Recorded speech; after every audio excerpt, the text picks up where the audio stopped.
All right, thanks again, everybody, for joining today.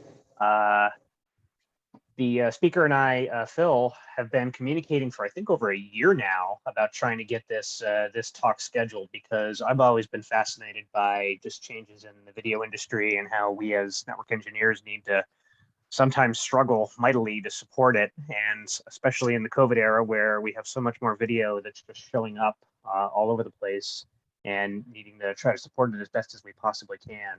So we tried to get this scheduled a little bit ago, but we both got busy. So now we finally have it.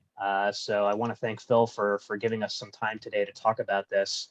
And it's going to be a talk that does talk a little bit about the video standards themselves, but also how we get this to work on the networks of today and tomorrow. So Phil, I will throw it over to you. Thanks a lot, Jason. I want to kind of set the framework for what I'm going to talk about, because I struggled for quite a while to figure out at what technical level to present this and how much to blend in things that typically would be more interesting to people that are in the IT or AV marketing part of the industry, as opposed to the technical side. And I kind of think that I'm sitting in the middle. I seem to sit in the middle between a lot of things, as you'll see in the slides. My background was a mixture of math, college administration, IT, and then gradually moved over into voice over IP and then video over IP, which is not that unusual, except that when I first started to learn about video, I had the opportunity to write for AV Technology magazine. They have a series of publications that are all focused on AV. And the more I studied what they were doing and the more I thought about what I had done in IT, the more I started to see a chasm opening up between the two, and they were getting further and further and further apart. And I will tell you right up front, there is an unbelievable divide between what's going on in the AV industry and what's going on in the IT industry, as witnessed by my attendance to your sessions and what you guys talk about. So there are some things that you've already encountered technically that will be extremely helpful here. There are some things in my presentation that are about products from companies, and I want you to know right up front, I have no kind of business relationship with any of them. I simply point them out as kind of leaders of the pack from a technical standpoint, and that's it. So the first thing that you probably need to have as background, as soon as I can get my mouse under control here, come on over to this window, is the structure of the AV industry. I sat on a telecommunications industry standards group for quite a long time, and they focused on how IPTV is delivered by things like telephone companies and Comcast and Verizon. And everything was UDP based, and everything fell under the umbrella called IPTV. And there was absolutely no focus on what happened in the broadcast industry. We just knew there was video that was being delivered, and we were trying to understand it. And Netflix hit. And it basically turned everything upside down. And we had to broaden our focus and start to look at other standards other than the ones we were working on in the Telecommunications Industry Association. So this is the way the industry, the video industry, seems to be broken up right now. There are broadcasters that follow the standards of Society for Motion Picture Television Engineers, TIA, which feeds standards into the ITU, and the IEEE. At the other end, the people we typically deal with on our campuses and people we deal with if you're working in a carrier, delivering to homes or delivering to businesses, I call that consumer enterprise, and they're led almost entirely by your standards. That is to say, the IT standards, by the IETF standards. Enterprise includes consumers, students, non-pro AV campus situations, and they use the standards from MPEG, IETF, IEEE, Cisco, Microsoft, and Google primarily. What's in the middle is kind of vaguely called Pro AV. Pro AV would be more sophisticated delivery of AV, but not technically a broadcaster in the sense that they would be a regulated broadcaster, the best example I can think of is a stadium where you have video output devices all over the place and live action, and it's too big to be called basically a consumer delivery from just a camera, but it's also not in the more classical sense an example of somebody like CBS or NBC. What is really making this topic, I think, extremely important is if you track Cisco's analysis of traffic. In fact, a fellow this morning that I was talking to about this, who sells network test equipment, said that he was putting together a presentation and he found out that the top bullet, that currently 82% of all traffic on world networks is video. He said if you go back and look at Cisco's publication in 2017, it was less than 1/14 of that. It's grown 14-fold in 5 years. Now, I didn't say, show me your source, because he's a fairly intelligent guy, but there is without question a dramatic increase in the level of video traffic that's on the network. And my experience is that even most of the companies that sell equipment that allow you to monitor and analyze that traffic, they don't know how to analyze probably 75 or 80% of it. So the video industry basically was hit by a tsunami, the creation of video all over the place. And the AV industry looked at IP technology and said, well, we probably need to embrace that. And the more they looked at it, the more flexible they saw that their systems could be. But they knew that IP was part of the quote data world.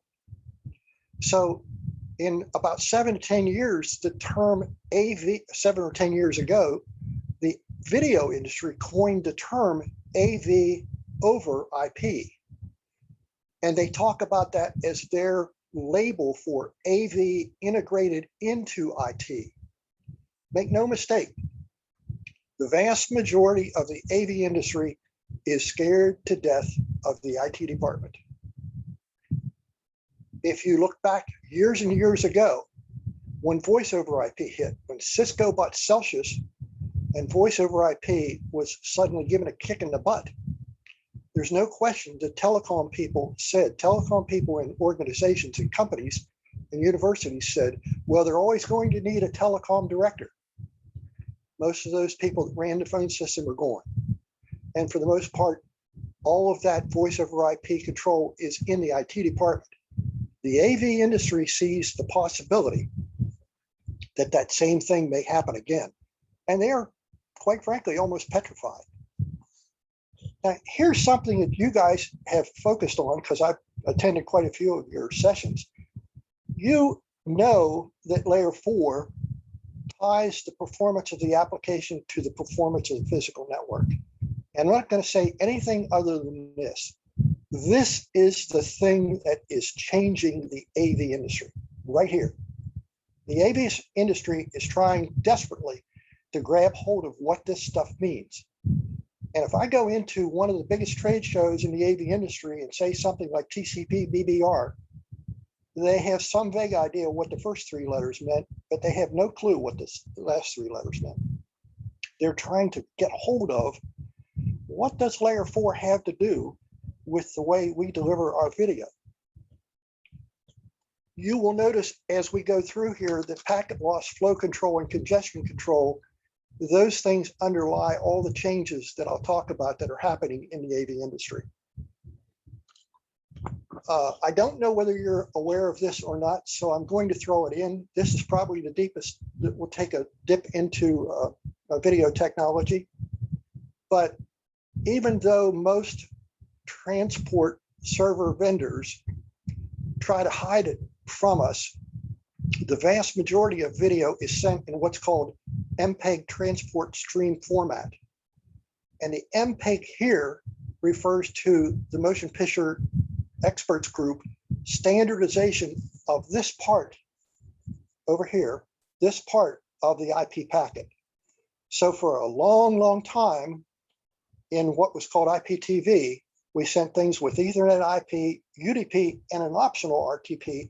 And inside the payload of either UDP or RTP, there were 7 little 188 byte packets, some of them video, some of them audio, typically in ratios that varied from a 1-to-1 between audio and video to 15 or 20-to-1 video over audio, depending on the resolution of the video and the quality of the audio. It's called, when you put things in this format, that's called MPEG transport stream format. And just by looking at the size of video packets, encrypted or not, you can typically tell when it's in use. Wireshark will decode that stuff for you. If you want to look into it and you get an encrypted stream that you can decrypt as it comes into you, it's entirely possible for you to open it up and take a look at those little MPEG packets and see what they're doing. I did one consulting job one time where this little 4-byte header here had a 4-bit field that was being incorrectly written by the encoder. And this telephone companies, they installed all these things over a weekend and turned them on at 6 o'clock in the morning on Monday morning. And their video was absolutely terrible to every customer until they found out from my work with the encoding company what had happened. It was miswriting something called a continuity counter, and it would get the packets out of order. It would count the packets 1, 2, 7, 4, 5. So let's get into what the two industries think about each other. IT's goals are very dramatically different than AV's goals in most cases. The transmission integrity is probably the most significant goal in IT. Latency is critical, but not as critical as throughput. But in the video industry, it's entirely different. When they talk about good quality transmission, they talk about latency that's below a single video frame. One TV image or one image on TV that's shown is usually shown at either 24, 30, 60, or 120 times per second, most commonly 30 or 60. At 30 frames per second, called 30 hertz, at 30 frames per second, you have 33 milliseconds between the frames. So if you can deliver the video from source to destination, they call it from glass to glass, from camera to output device. If you can deliver that in less than 33 milliseconds, you're doing sub-frame transmission. And that's important in the second bullet. That's important if the people seeing the video on the screen can see the live event. Otherwise, it's not terribly important. But the wider the distribution that you can do any high quality video transfer over, the better.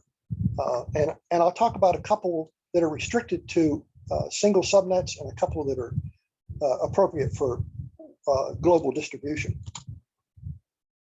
So let's run through the most popular formats that are out there. And I'm going to go from oldest to newest. The oldest is Rtmp. There are standards for 7 or 8 different forms of Rtmp. Plain Rtmp is the oldest. Rtmp-S, of course, is encrypted Rtmp, and Rtmp encapsulated or Rtmpt. These three are fairly widely used, but the vast majority of transmissions of Rtmp are Rtmp-S, Rtmp over TLS. Rtmp uses TCP. It's an old protocol, but if you buy an encoder that's designed to send something to YouTube or one of the major distribution platforms, the chances are it's going to use Rtmp-S. IPTV was a takeoff from voice over IP, became popular around 2010.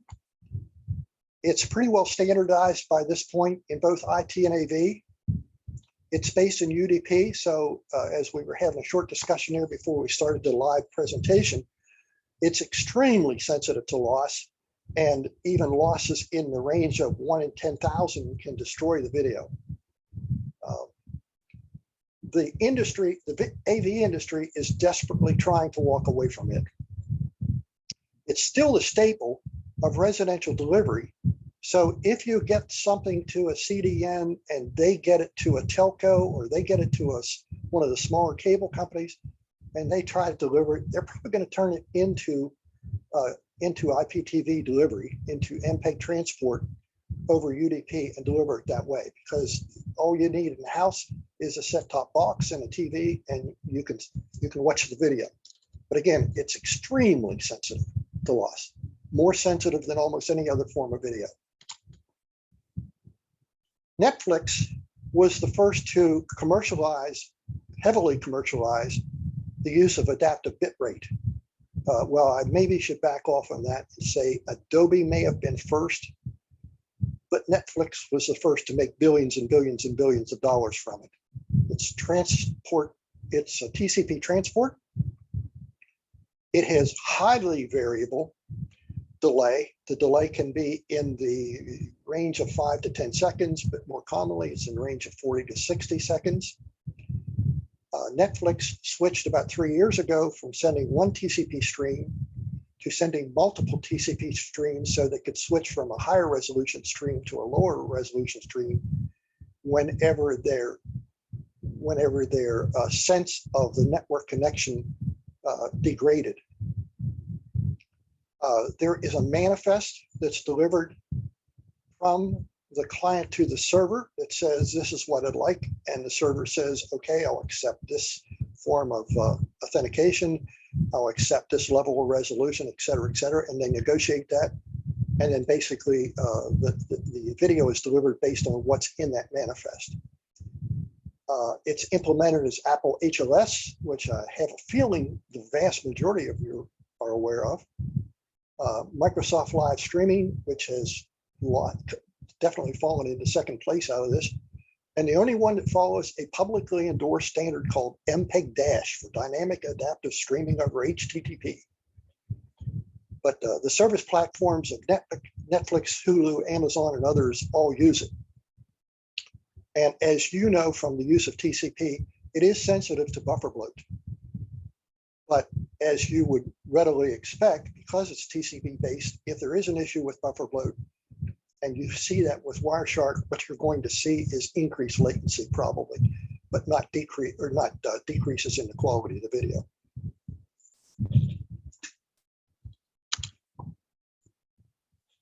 And then along came Google's Quick, which you guys have talked about.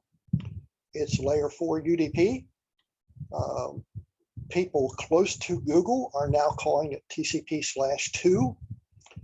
It has the congestion estimation capability built into it, the path delay estimation built into it by using bandwidth probes. And it's also very widely supported and almost desired for large CDNs like Akamai. It does use TLS, so it's encrypted. And finally, and at last, and this is important to the IT community, there is a proposed IETF called RFC 9000, so you can go out and read it. Now, the reason I called it Google's Quick IETF, up until the RFC 9000 proposed standard, there was a Google version of it, an IETF version of it. They were not exactly the same, so people called the one G Quick and the other just Quick. By the way, Quick is no longer used as an acronym for quick UDP internet connection. It's now just considered a word in a sense and not broken down as an acronym. It is gaining in market presence. Like some other things I'm going to talk about, it tries to achieve some of the features of the traditional TCP algorithm, but does it by using UDP and little packets and feedback mechanisms that allow it to make the kind of congestion control adjustments that TCP would use without introducing the significant amount of delay that can be caused by things like buffer bloat.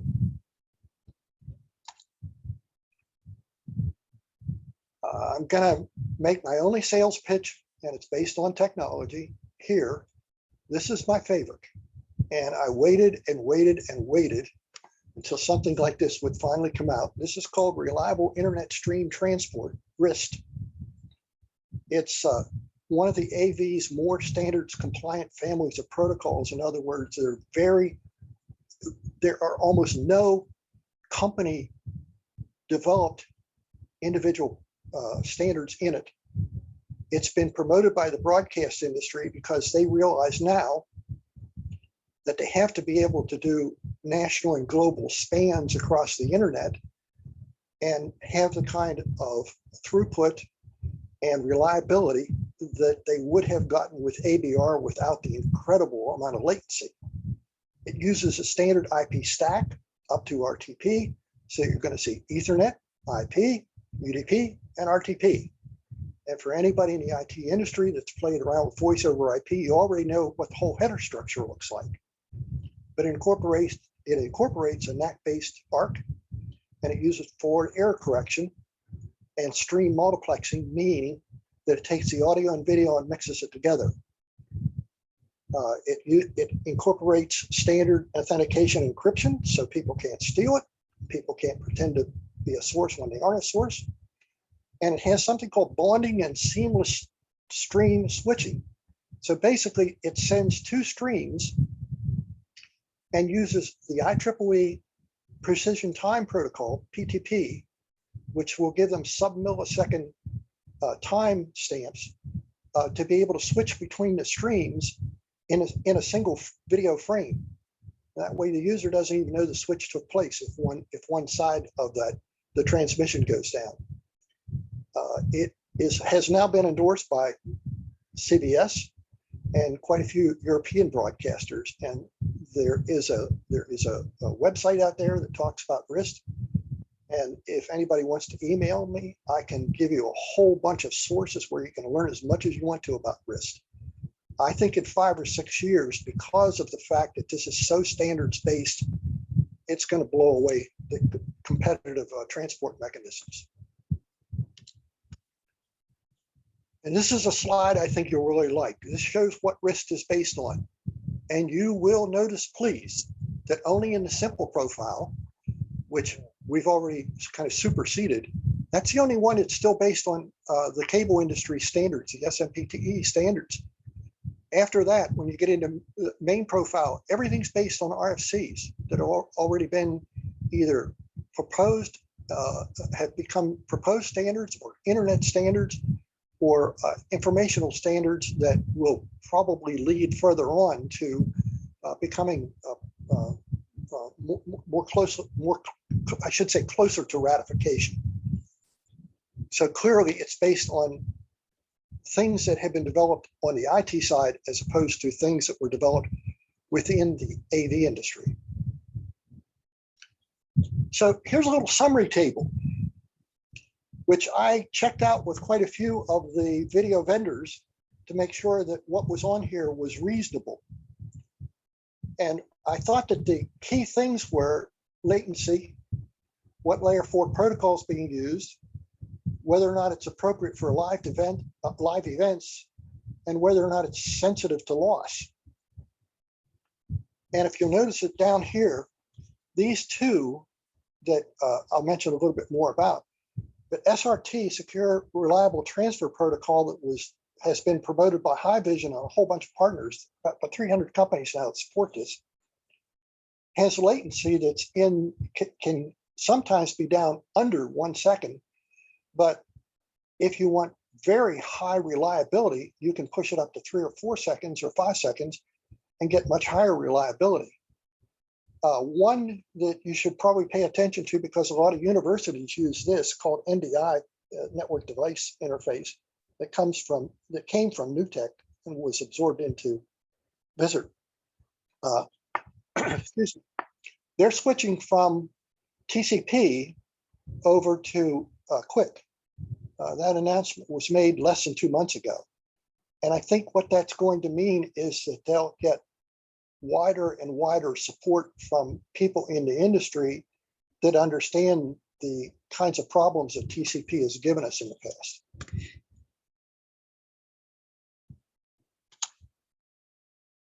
There's some other ones that are out in the video industry.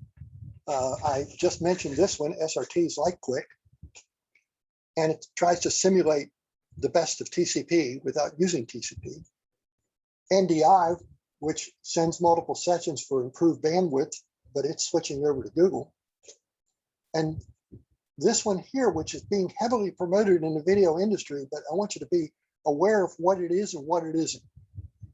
This is software-defined video over Ethernet. This was developed within a single company to promote the use of their chipset. And it now has a whole bunch of partners, but it's restricted to a single subnet. You can put a router in that to create that subnet, but the only thing the router does is implement the multicast. If you go through a router to another subnet, it can't be supported under SDVOE. I think it will be restricted. They've been trying to push it to application areas that I think are inappropriate.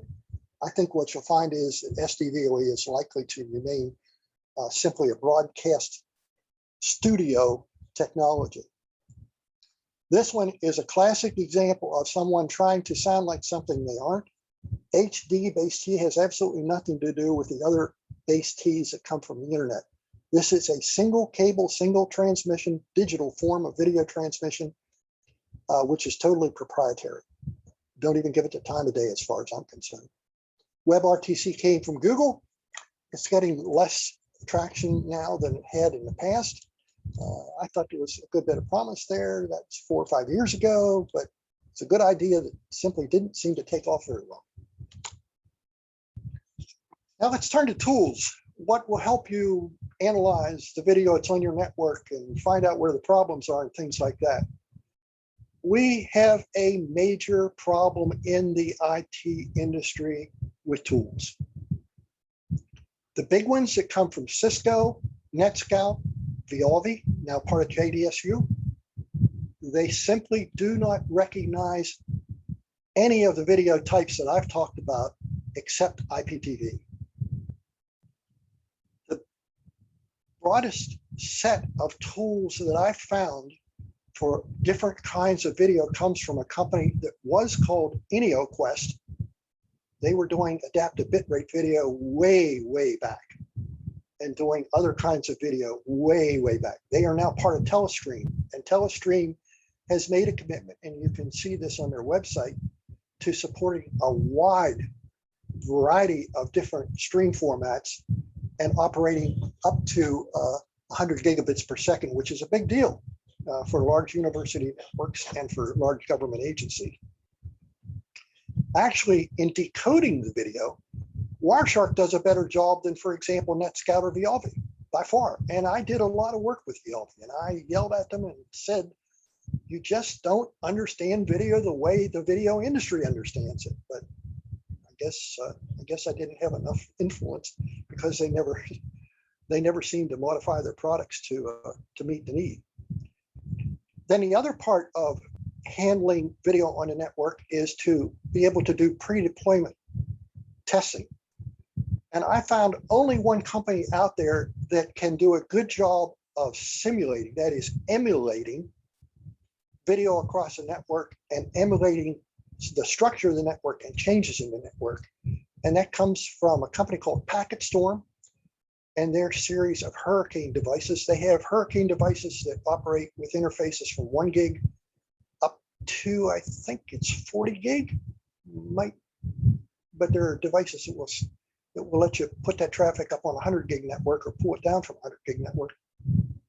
In any case, if you want to build a network and simulate running a certain kind of video through it and seeing how the router should be configured and what size buffers you need and things like that, the only one in the marketplace that has a real good emulator is PacketStorm.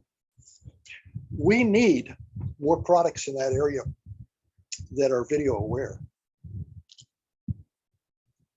So the AV industry is continuing to use proprietary standards. and they are way too slow to learn IT standards. I mentioned earlier, I go to some of the biggest AV shows, and oh, by the way, I should mention this. The two biggest AV shows are NAB, National Association of Broadcasters, and one called InfoComm. They dwarf, absolutely dwarf, most of the IT trade shows. I want to repeat that. They dwarf them. NAB, that video broadcaster trade show, overfills the Las Vegas Convention Center. It is absolutely gigantic. But when you go there and you spend time with the vendors developing things in the video industry, you find that they are really, really slow to learn the IEEE standards. They often know very little about the ITF RFCs, and they don't even know, for the most part, much about Cisco routers. To them, a router's a router, period. It's something that operates at layer 3, and that's unfortunately about as far as they want to go. But you can turn it over on the other side. IT is way too slow to learn video methods and expectations and network architecture requirements. When a video vendor comes into a company and says, we can deliver 420 video, or we can deliver 444 video, and they make that presentation in the IT department generally doesn't even know what they said. But the video department knows exactly what that means, and they know whether that's important to them. So there's some blame to lay on both sides. Both sides have been slow. Now, not this particular group of IT people, but both sides have been very slow to understand TCP's problems and the resulting impacts. And as I've mentioned, the main impact that TCP's problems have had on the AV industry is to force the AV industry to go to people in the IT industry and come up with protocols that simulate TCP, but don't really use it, don't use the algorithm.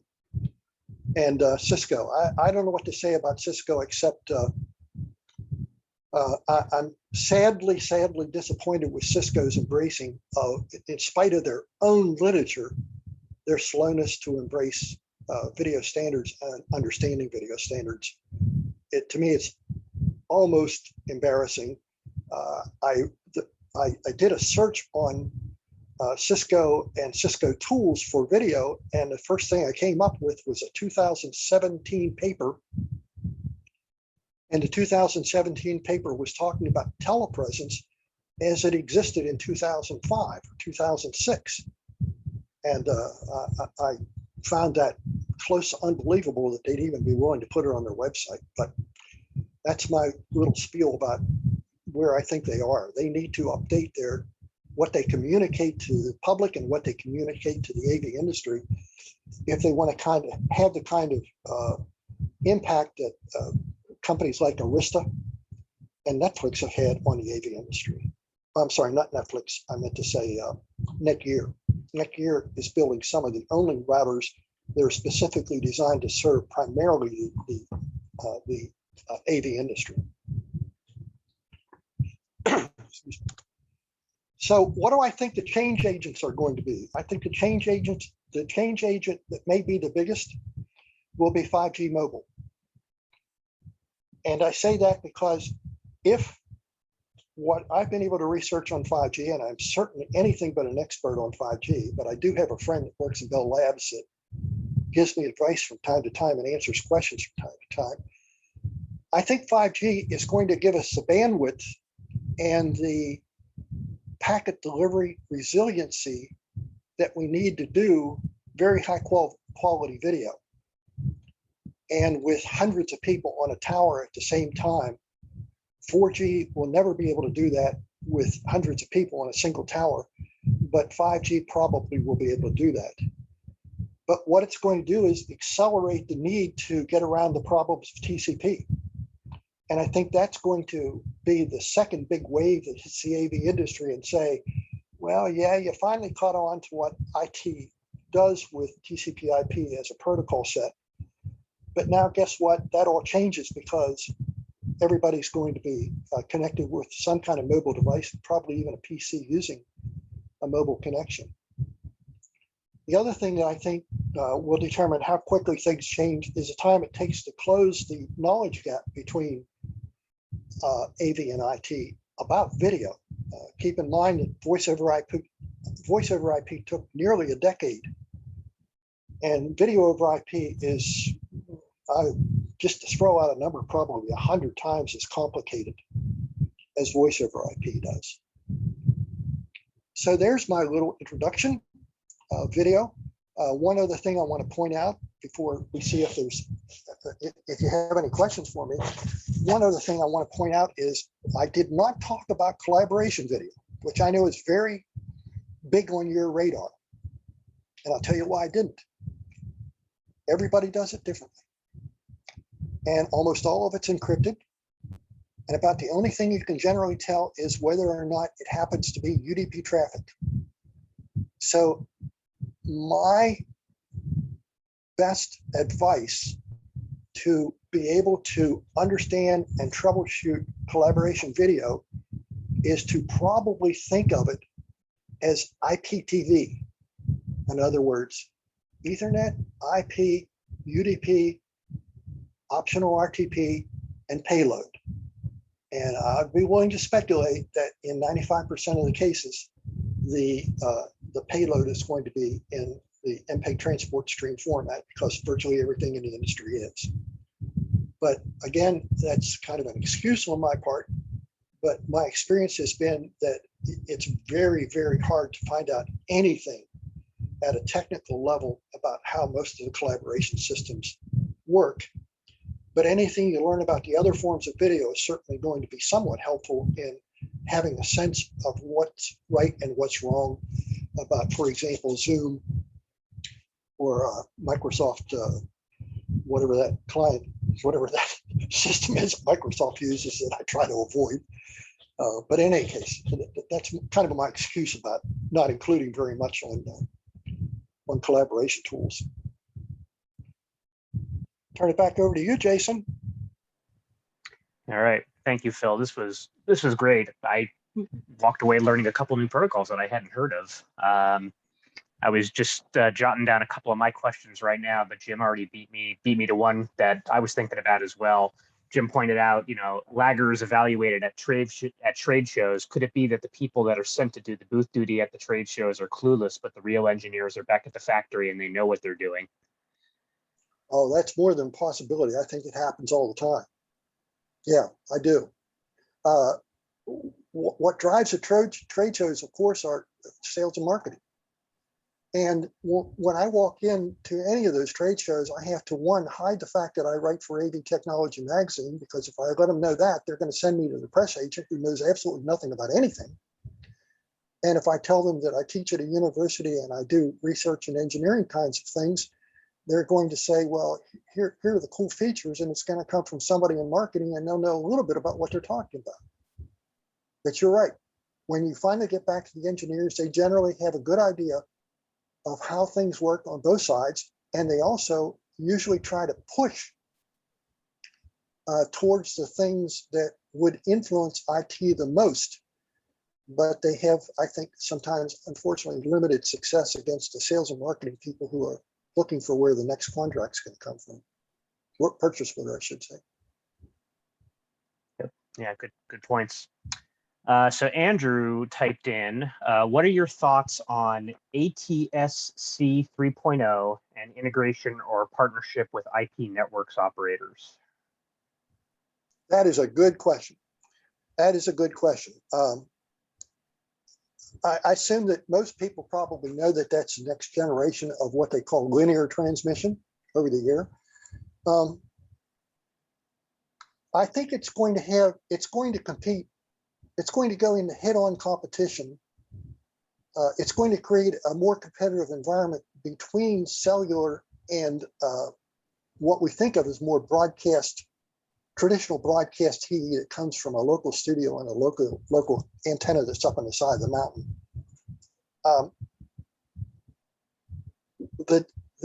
What happens at the physical level, so long as it's not error prone, doesn't really do much to affect how the video applications work. As long as there is a nice, clean, quite error-free, that is to say 10 to the minus 6, 10 to the minus 8, 10 to the minus 10th error rate, the source of the video and the destination that the video is going to play out on, really don't care about that. But it does mean that who gets the business of carrying the video is going to be extremely important. Is it going to be the cellular company or a local CBS affiliate? And I think that's part of the reason why the broadcast industry is pushing very hard to get away from the proprietary protocols that are being developed in the AV industry, because they know at some point in time they're going to have to go through regulators and people that are going to say, you know, what kind of sense does it make to be using a protocol that comes from one company called Haivision? Doesn't it make more sense to be using something that comes from ITU or TIA, Telecommunications Industry Association?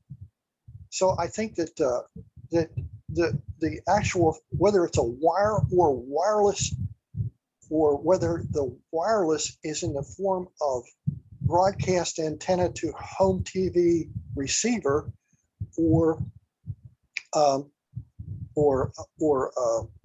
cellular from the tower to a cellular receiver, mobile receiver, I don't think those things are critical except to create a certain kind of environment for competition in the industry.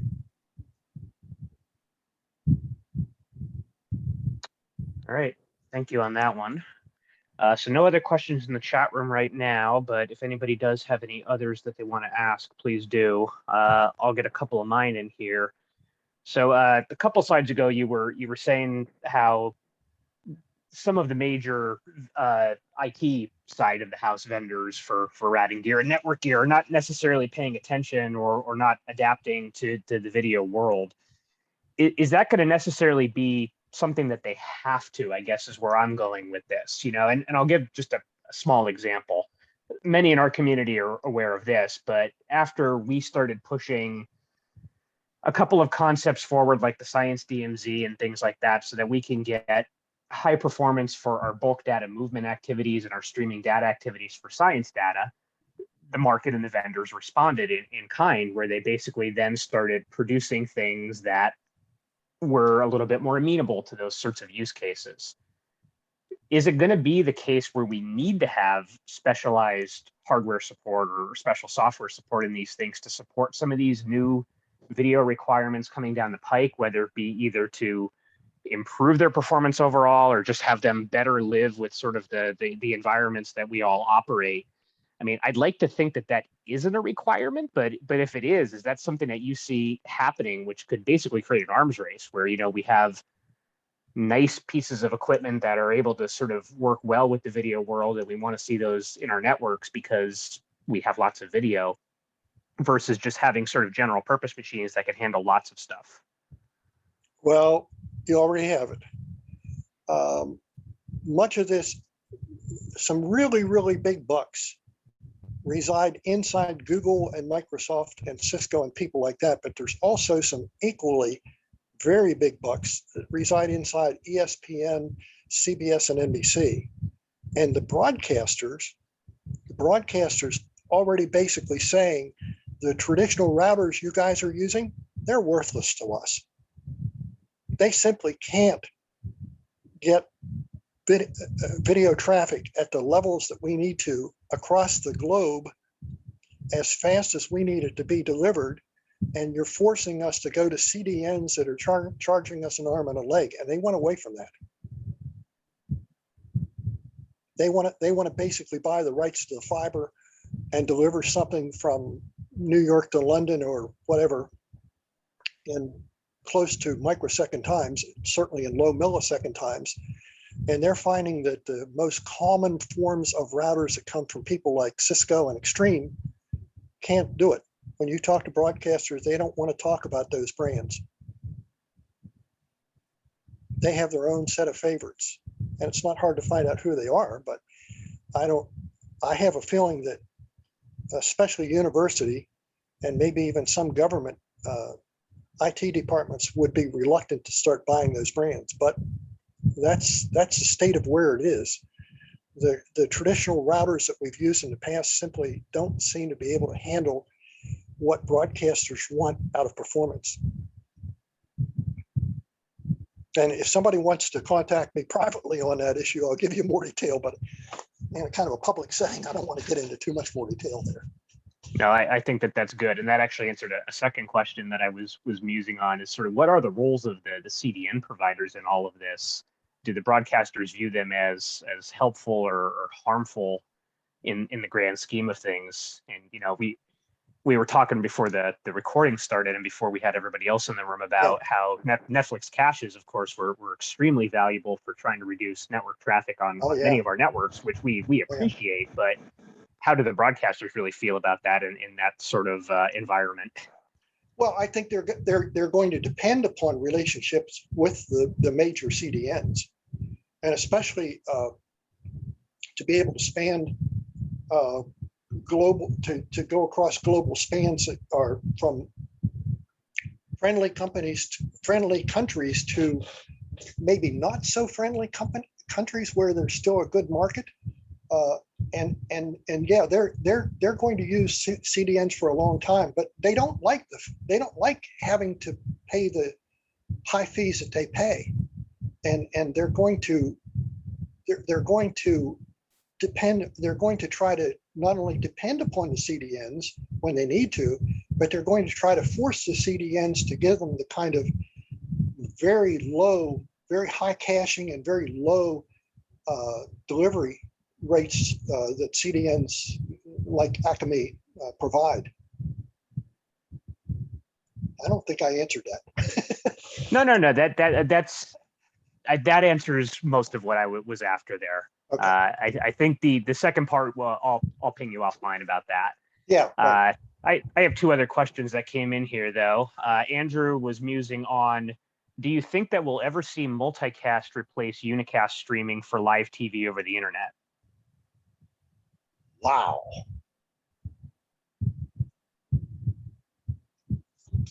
Wow. That is.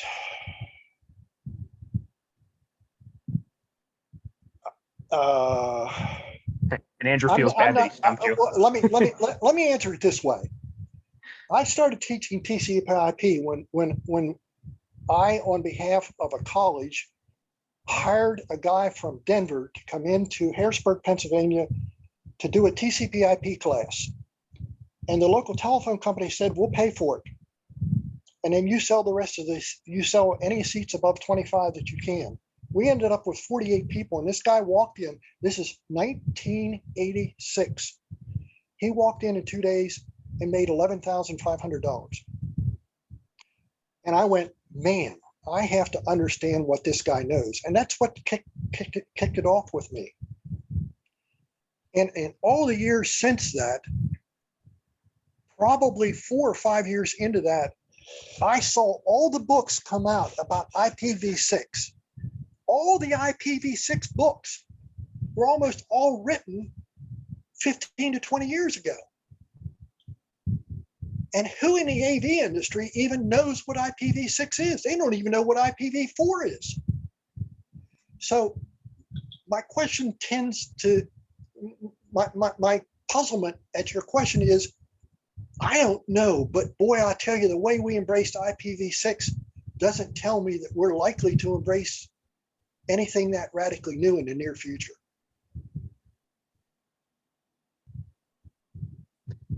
The good thing about being a dinosaur is that you're that big and you can you can't move around. Like. Right, exactly. If somebody asked me to put money on it, if we had a pool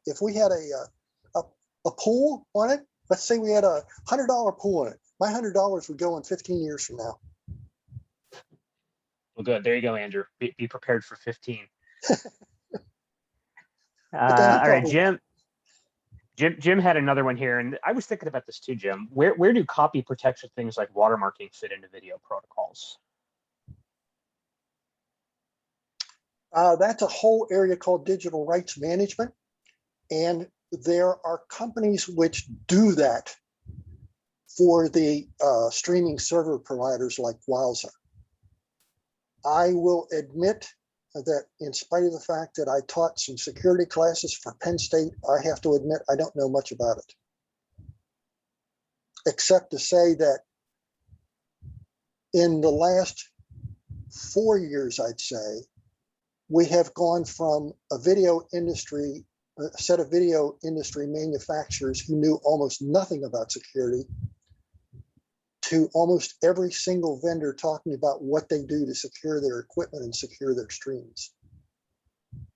So there's been a radical change in the last 3 or 4 years on the issue of keeping people from stealing things. Okay.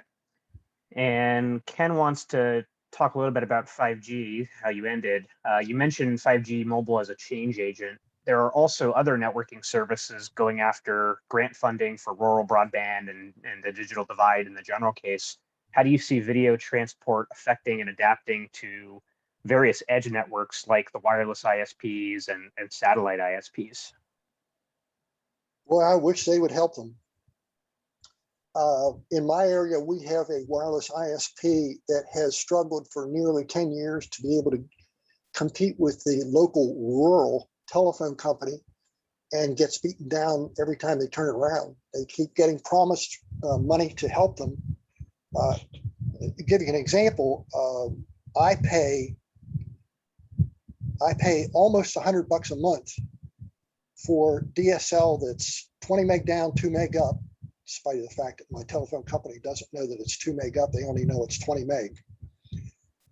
And I pay $100 for that. He provides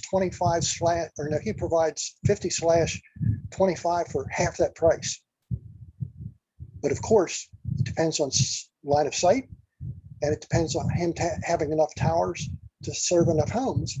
And so far, the funding just hasn't been there. But I honestly think that the day of rural telephone service delivery, in the more traditional sense of rural telephone companies, is going to disappear and disappear very rapidly.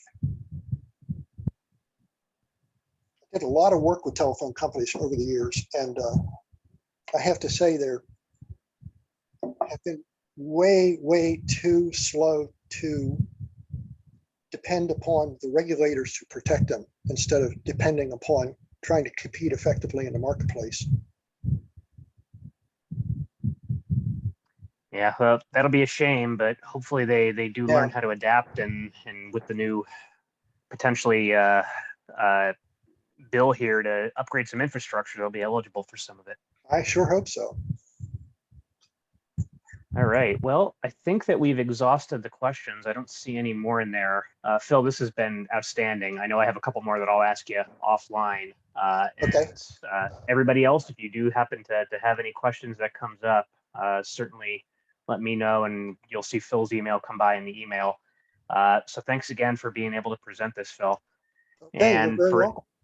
And for anybody else, we've actually reached the end of my scheduled talks for the summer. So we're going to be taking at least a couple-week break until I schedule a couple more. So I'll send out some email to that effect, and hope everybody has a good start to your school year at your respective institutions. And we'll talk to everybody virtually soon.